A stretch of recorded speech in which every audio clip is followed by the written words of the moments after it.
Hello everyone, YouTube, Instagram, everybody else that's interested in all this stuff. Today I thought we would have a little discussion on some serious subjects that are going around. Rockwell testing, cut testing, that kind of stuff that's going on. Let's start with a little introduction with myself. My name is Kurt. I've been in metal for a long time. Ever since I was a little kid, I started my first serious study of metal with British steel back when I was about 10.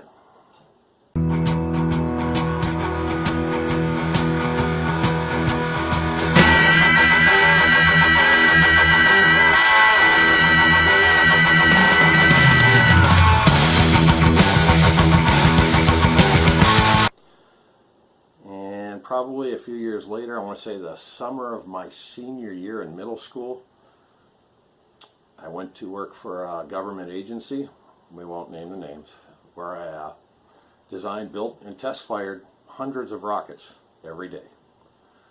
I managed and supervised hundreds of other rocket scientists, and I would find faults with many of their designs in test firing and so forth.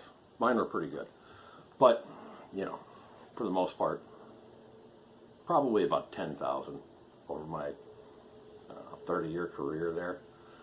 I got bored with it. It was fun at first, but like anything, you get bored, and I did. So I quit doing that, and I went into door-to-door sales of the good book, really, encyclopedias. And that was interesting. I got to meet a lot of interesting people. You know, a lot of people think that encyclopedias aren't a good thing these days. Well, not everybody has a computer or a cell phone. So, you know, over the last 20 years, I sold encyclopedias door to door. And it was very interesting. But again, I got bored. Eventually, I found myself in knife design. And that's a tough one. I mean, I've been at it for 10 years, but I haven't sold any designs yet. I'm not giving up. My latest one is a new adaptation on an old design. The butter knife. But my design is M390.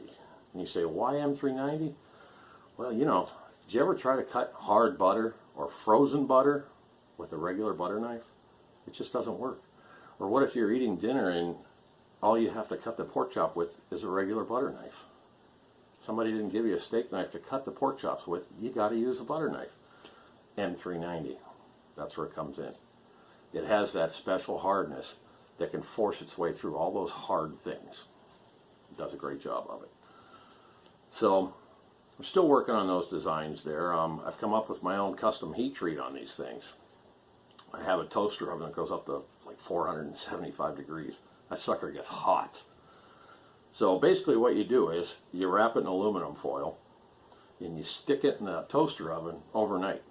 You know, 8 hours, about an hour or so before bedtime. And when you wake up in the morning, you come out and that sucker's hot. I mean, it's really, really hot. Trying to get it out of that aluminum foil is a pain in the ass. But then what I do is I quench it in melted bacon grease. I know everybody says, why melted bacon grease? Well, it didn't work too well when the bacon grease wasn't melted, so I had to melt it. You take it out of there, you wrap it back up in foil, don't wipe the grease off. Wrap it back up in foil and you put it in the freezer. And what you do is you put it right on top of the ice cube tray so it gets that nice deep cryo. And when I come home from work, all I do is unwrap the damn thing. And I got a pretty good heat treat. It doesn't seem to work a whole lot better than regular butter knives, but it still seems pretty hard. Smells fantastic though. I mean, that is really where it's at.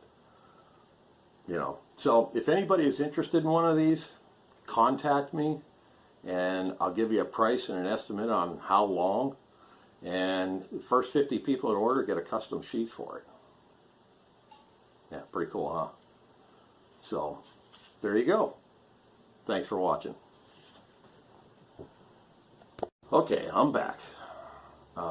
We're going to try to be a little bit more serious this time. And we'll talk about some of the stuff that we're doing here. What am I drinking today? The good stuff. Yeah. I'm a heathen, straight out of the bottle. Tasted better when I was a kid. Maybe we'll just skip that for now. Yes. Cheers, Dave. So what I want to talk about is testing, why we do it, where we're going to continue in the future here. I started testing basically out of curiosity for my own knives. I had access to it and I figured, hey, why not? Sometime along the way, LTK, love them knives. Lee had a knife. He was kind of wondering if it was actually M390. It was an import knife. It was a nice knife. I figured, well, I know we have a PMI gun at work, so I could take it in, shoot it, and find out. So I did. And he said, I'll send you a knife. And he sent me a box of them, like 20 of them. And, well, the boxes haven't stopped coming. They just keep coming and coming and coming. So Lee's probably to blame for most of this. Yes, Lee, you are. You know, there's been a lot of back and forth going on. You know, what's proper hardness and stuff like that. And basically, that's all Rockwell does. It tells you how hard something is in a reasonably accurate fashion. I know there's been some misinformation out there, and I don't think it's more misleading. You know, they talk about variations in machines and stuff like that, and it's true. I mean, there are variations in machine, and ASTM does state that there is a plus or minus one acceptable limit of error is what it is.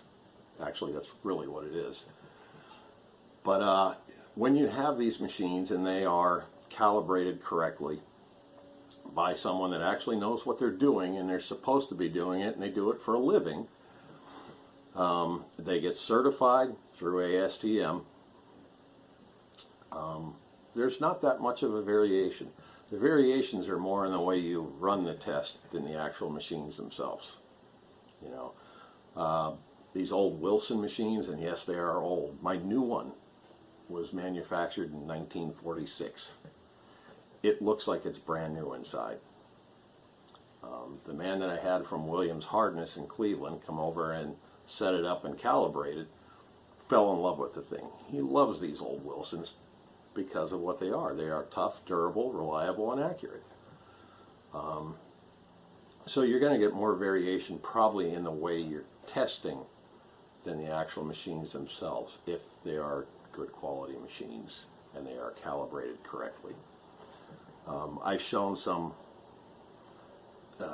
tests in some earlier videos where basically I test a calibration block in one when I'm testing some other knives, and I've also tested just some random items. One was a parallel I made and heat treated in high school, and you don't see that variation that everybody talks about. And there's a reason for that. You know, the reason is that these machines, when set up, maintained correctly, calibrated correctly, you're not going to see plus or minus one on these things. You're just not. You know, if I take those to work, okay, they're the same. Within a couple tenths here and there, they're the same. You know, I don't see a plus or minus one variation over multiple tests at work. You know, we have two machines at work right now. We have an old Wilson 4JR, which is about the same age as my new one. And we have a Versatron, which is an automatic machine. The automatic machine tends to read slightly higher, and the reason for that is probably dwell time. You know, I don't know that for a fact, but from what Jeff says, a lot of automated machines are actually in that 1.5 to 2 second dwell time. ASTM E18 calls for 4 seconds, plus or minus 2 seconds, I believe, but 4 seconds is the standard. It was 3 seconds max, but if you look it up online on Google it and stuff like that, you'll see old information where you hear 10 to 15 seconds. Now, ASTM standardized it at 4 seconds, plus or minus 2 seconds. But if you're going minus 2 seconds and plus 2 seconds, you're probably going to get a slight variation there. That's just the way it is. So my machine is set up for 4 seconds, and it runs basically about 4, maybe slightly over 4 seconds, 4.5 seconds, not 5. I've timed it. So I got that out of the way. So why do we do this? I test hardness for others that do cut tests. They do cut tests to figure out what steels are doing what and how they're performing. As they've said, you know, Pete at Cedric and Ada Outdoors has been doing it for years. You know, he's one of the first channels I started watching. His cut tests were pretty cool. He got some decent variations in some steels and stuff like that, but you know, they were showing a definite correlation between types of steels. The one thing that was missing with his data was hardness, Rockwell. You know, there's been some misleading information given out, and I'm not blaming Ferrum Forge guys. They have a good reputation. They make some beautiful stuff. I'm not sure exactly why they did that video the way they did, but you know, whatever the reason is, I don't care. Okay, I think everybody knows that S125V and 1095 at 65 Rockwell are not going to perform the same. Everybody pretty much knows that. What we also know, and that most people out there know, that 1095 at 65 Rockwell is going to definitely hold its edge longer than 1095 at 58, 59, 60. It's common sense. But, you know, why they did that video like that, I don't know. I don't care. You know, I don't hold anything against them. I got a little upset once in a while when I would see misleading information. You know, it's not that they were lying, or not them. There's other people that have made videos too. It's just the information that they put forth wasn't exactly clear, and sometimes I think it was done intentionally that way. So we do this testing to basically find out how the steels perform.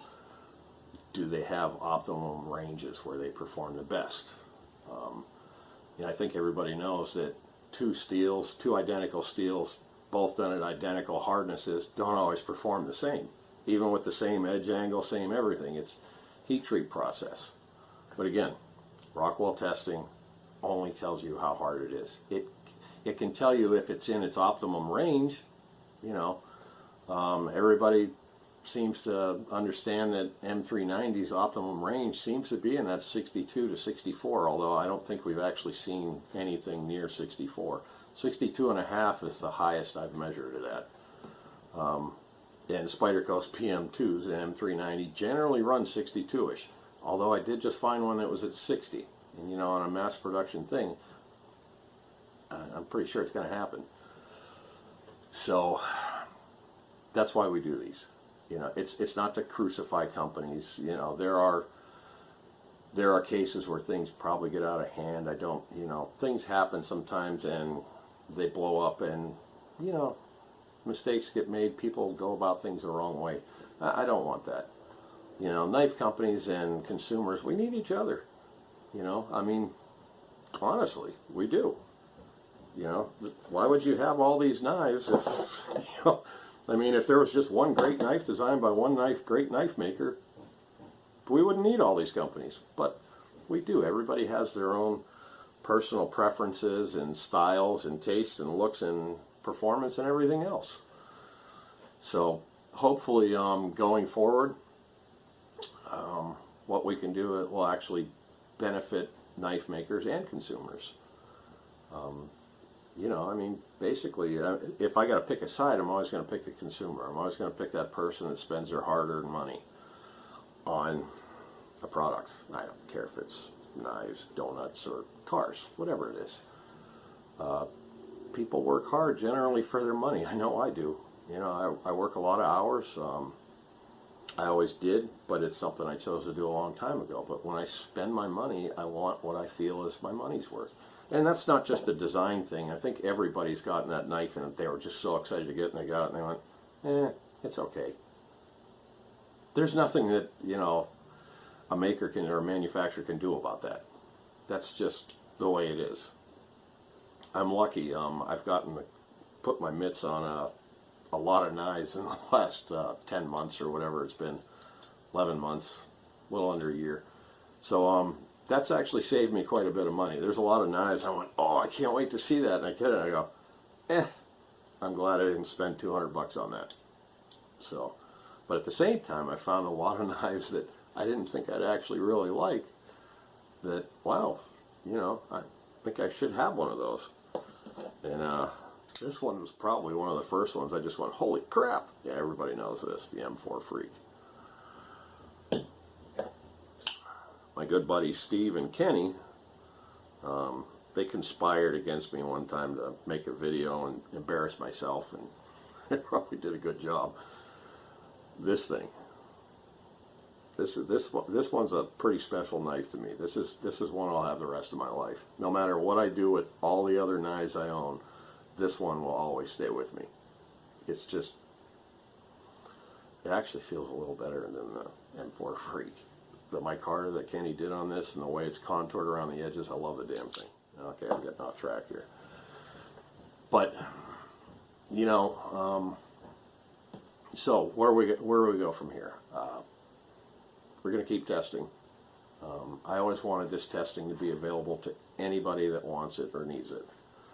And to do that, basically, I'll never charge, ever. If you have a knife or knife, you might as well send a few. You know, shipping's going to be the same. Get a hold of me, contact Super Steel Steve, Kenny in the Pockets, Clint, Alchemy 1, Outpost 76. You know, Gerald's, he's busy. Please don't bother him. Unless he's got something that he really wants to test too. Dave Martell, DJM Blades on Instagram. You get a hold of him. Or contact me directly. I don't care. We'll figure it out. The only thing I ask is return shipping and a little bit of patience. I do work a lot of hours, and sometimes I mean to get to something in one day, and next thing you know, I'm at work for 12 hours a day for the next 3 days, and I don't quite get to it. The testing part's easy. Getting them all boxed up and sampled, and then getting to the post office before they close isn't always possible. So I apologize to those guys that are still waiting for that box. I got stuck on 12-hour overtime, and it kept me from doing what I needed to do. But I will get it back to you. If you're a small maker or manufacturer, you don't have access to this type of stuff, get a hold of me. Get a hold of me. Like I said, it costs return shipping. I do take donations. I still have a fairly sizable credit card bill, but I'm not worried about it. You know, don't ever feel obligated. You know, for some people, shipping is all they can afford, and it's fine. I want this to be available to anybody. You know, if I get super swamped, and some weeks I do, you know, I'll tell you, give me a couple weeks and then send them in, because I don't want to hang on to your knives any longer than I have to, even when I really like the ones. But yeah, that's basically what it's for. It's just to find out. Hopefully, like I said, it helps manufacturers. It helps consumers. That's all there is to it. It's a pretty simple thing. You know, this isn't my job. I'm a machinist, assembly. I ran CNCs for years. Hated that. Did mold making for quite a while. Loved that. Hated the hours. That was even more hours. You know, I think I worked 3,100 hours my last year doing that. So no more of that. But yeah, just get a hold of us. One of those guys or me.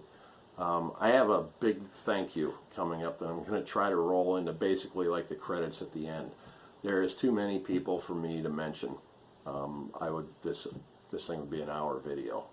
It would be ridiculous. I want to thank everybody for their support and continued support. It's really fantastic. You know, people are. I always believe that most people were decent and good and kind, and you know, this community has just kind of reinforced that belief. So, if anybody needs stuff, get a hold of me. All right? Thank you.